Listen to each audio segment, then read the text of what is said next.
નમસ્કાર, હું નીતિન પટેલ. તમે જોઈ રહ્યા છો સમાચાર મેં આગળ ન્યૂઝ. હવે જોઈએ આજના સમાચાર. મહેસાણા અર્બન બેંકમાં નવા ચેરમેન અને વાઇસ ચેરમેનની નિમણૂક થઈ છે. કલેક્ટરના માર્ગદર્શન હેઠળ યોજાયેલી ચૂંટણીમાં ડીએમ પટેલ ચેરમેન અને આનંદ પટેલ વાઇસ ચેરમેન તરીકે બિનહરીફ ચૂંટાયા છે. મહેસાણા અર્બન બેંક 15,000 કરોડનું ટર્નઓવર ધરાવે છે. થોડા દિવસો પહેલા યોજાયેલી ચૂંટણીમાં વિશ્વાસ પેનલે વિકાસ પેનલને હરાવી જીત મેળવી હતી. બેંક ગુજરાતમાં 50થી વધુ શાખાઓ ધરાવે છે. કડી શાખામાં 2,000થી વધુ વેપારી સભ્યો છે. કડીના વેપારીઓએ વિશ્વાસ પેનલને સમર્થન આપ્યું હતું. ચૂંટણી બાદ નવા ચેરમેન અને વાઇસ ચેરમેન અને બોર્ડના તમામ ડિરેક્ટરોએ કડી માર્કેટયાર્ડ ખાતે પૂર્વ નાયબ મુખ્યમંત્રી નીતિન પટેલની શુભેચ્છા મુલાકાત લીધી હતી. આ પ્રસંગે મહેસાણાના ધારાસભ્ય મુકેશ પટેલ સહિત અન્ય અગ્રણીઓ પણ ઉપસ્થિત રહ્યા હતા. અમદાવાદ 7 ડે સ્કૂલમાં વિદ્યાર્થી નયન સંતાનીની હત્યાના વિરોધમાં પાટણના સિંધી સમાજે કલેક્ટરને આવેદનપત્ર સુપરત કર્યું છે. 20 ઓગસ્ટ 2025ના રોજ બનેલી આ ઘટનાએ સમગ્ર પાટણ અને ઉત્તર ગુજરાતના સિંધી સમાજને હચમચાવી નાખ્યો છે. આવેદનપત્રમાં સમાજના આગેવાનોએ હત્યારાને કડકમાં કડક સજા કરવાની માગણી કરી છે. સાથે જ 7 ડે સ્કૂલની બેદરકારી બદલ શાળા બંધ કરવાની માંગ પણ કરવામાં આવી છે. કલેક્ટર કચેરી ખાતે યોજાયેલ વિરોધ કાર્યક્રમમાં પાટણના સિંધી સમાજના આગેવાનો, વેપારીઓ અને મોટી સંખ્યામાં યુવાનો હાજર રહ્યા હતા. સમાજના પ્રતિનિધિઓએ મૃતક નયન સંતાનીના પરિવાર પ્રત્યે સંવેદના વ્યક્ત કરી હતી. વિસનગર શહેરમાં ગુરુવારે રાત્રે એક લક્ઝરી બસ અકસ્માતનો ભોગ બની હતી. એમએન કોલેજ સામેના મુખ્ય વળાંક પર બસ વીજળીના ટ્રાન્સફોર્મર ડીપી સાથે અથડાઈ હતી. આ અકસ્માતને કારણે આસપાસના વિસ્તારોમાં વીજ પુરવઠો ખોરવાયો હતો. આ ઘટનામાં કોઈ જાનહાની થઈ નથી. જોકે ડીપીને નુકસાન થવાથી એમએન કોલેજ વિસ્તાર અને સંતોષનગર સહિતના વિસ્તારોમાં અંધારપટ છવાયો છે. ઘટનાની જાણ થતાં સ્થાનિકો અને રાહદારીઓએ ઘટના સ્થળે એકઠા થયા હતા. વીજ કંપનીના અધિકારીઓને તાત્કાલિક જાણ કરવામાં આવી હતી. વડનગરનું વૃદ્ધ દંપતી બાઇક પર સવાર થઈ વિસનગરના કડા ચોકડીથી વડનગર જતા હતા. એ દરમિયાન કડા ચોકડી પાસે રખડતા ઢોળે બાઇકને અડફેટે લેતા વૃદ્ધ દંપતીને ગંભીર ઈજાઓ પહોંચી હતી.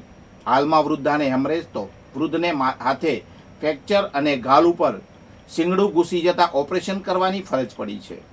શકરીબેનને હેમરેજ થતા તેઓ 2 દિવસ ભાનમાં આવ્યા હતા. તો બીજી બાજુ ગણેશજીને ગાલ ઉપર શીંગડું વાગતા તેઓને 7 ટાંકા લેવા પડ્યા હતા. તેમજ હાથે ફ્રેક્ચર થયું હતું.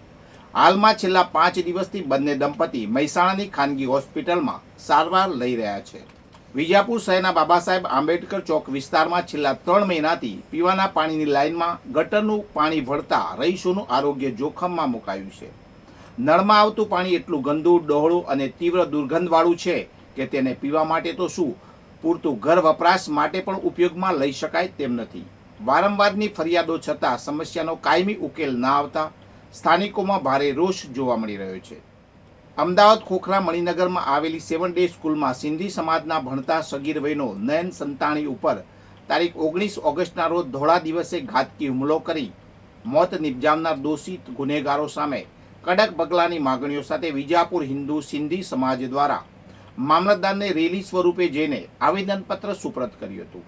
7 ડે સ્કૂલમાં સિંધી સમાજનો સગીર વયનો આશાસ્પદ બાળક ઉપર અન્ય વિદ્યાર્થી અને અસામાજિક તત્વો દ્વારા હુમલો કરી મોત નિપજાવેલ છે. આવી ક્રૂર ઘટનાને સમાજના લોકો ઘટનાની નિંદા કરી સખત શબ્દોમાં વખોડી કાઢી હત્યામાં સામેલ તમામ અસામાજિક તત્વોને તાત્કાલિક અસરથી ઝડપી લઈ તેની સામે કઠોર કાર્યવાહી કરવામાં આવે તેવી માંગ કરાઈ છે.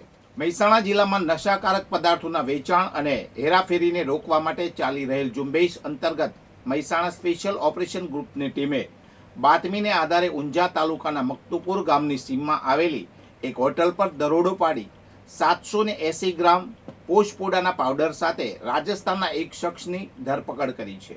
આ મામલે ઊંઝા પોલીસ મથકે એનડીપીએસ એક્ટ હેઠળ ગુનો નોંધી વધુ તપાસ હાથ ધરવામાં આવી છે. પકડાયેલા આરોપી પદ્મારામ હીરારામ જાટ, જે રાજસ્થાનના બાડમેર જિલ્લાના સિણધરીનો રહેવાસી છે, તેની પૂછપરછ હાથ ધરવામાં આવી છે. એસઓજીની ટીમે તેની પાસેથી પોસ્ટ ડોડાનો જથ્થો અને એક મોબાઈલ ફોન મળીને કુલ 2,840નો મુદ્દામાલ જપ્ત કર્યો છે. આરોપીની અટકાયત કરી તેની વિરુદ્ધ પગલા પોલીસ મથકમાં ફરિયાદ નોંધી કાયદેસરની કાર્યવાહી શરૂ કરવામાં આવી છે. વધુ સમાચાર માટે જોતા રહો સમાચાર મેં આગે ન્યૂઝ. નમસ્કાર.